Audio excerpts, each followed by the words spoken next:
and 18, Datuk Seri Muhammad Nazri bin Abdul Aziz in his speech mentioned that if the voters of the area elects an opposition leader, he will not bring any tourism-related development to the area.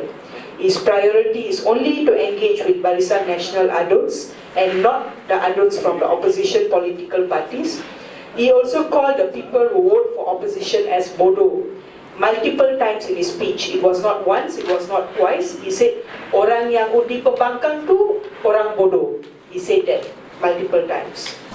Saya cakap terus terang, kalau kawasan-kawasan di Sarawak ni jumpa dengan saya, nak berjumpa dengan saya, nak bincang tentang apa yang boleh kita lakukan, bantukan di kawasan ini yang kaya dengan produk pelancongan dan kebudayaan, kalau dia pembangkang, saya nak beritahu, lumrah manusia, saya akan bantu dulu kawasan yang sama parti dengan saya. Pemantau also received an anonymous tip. Quote, I am a resident of Bauya.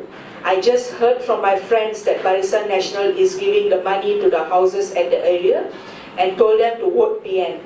Otherwise, we'll want them to cut off their electricity and water supply. They are fear and they feel scared to vote others. Feel like udut. Close quote. The message could not be verified, but it is one of the many messages that we have received with a similar tone. Threats to cut off electricity, threats to cut off water, threats for no development, threats of taking away scholarships of the students, and if you don't vote for a Barisan Nasional candidate.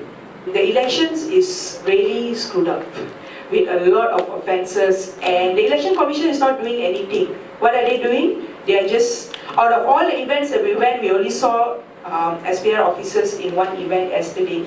Even then, when we told them about all this, they said, biasalah berlaku, tapi kita tak ada bukti nak ambil. Macam mana? Just like that. And this is the things that is happening, and we urge the Election Commission to do something about it, or just resign, because there's no point having an Election Commission when they are not useful and being very useless. Pemantau also would like to highlight the fact that Election Commission officers were present at certain events and was seen to take no action or comment to the candidates towards any of the election offences witnessed by members of the Pemantau.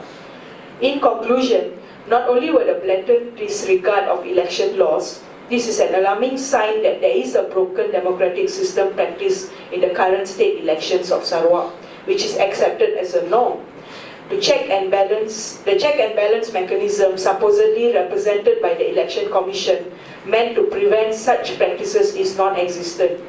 The Election Commission has failed to ensure that the Sarawak state elections is conducted in a clean, free and fair way. The only way to counter the remaining elections fraud that will happen tomorrow is by voting in big masses. We urge everyone who is eligible to vote to utilize their democratic right and to go out and vote. We also urge the Election Commission Chairman Datum Seri Hashim Abdullah to resign immediately for failing his duty to ensure that the elections are conducted in a free and fair way.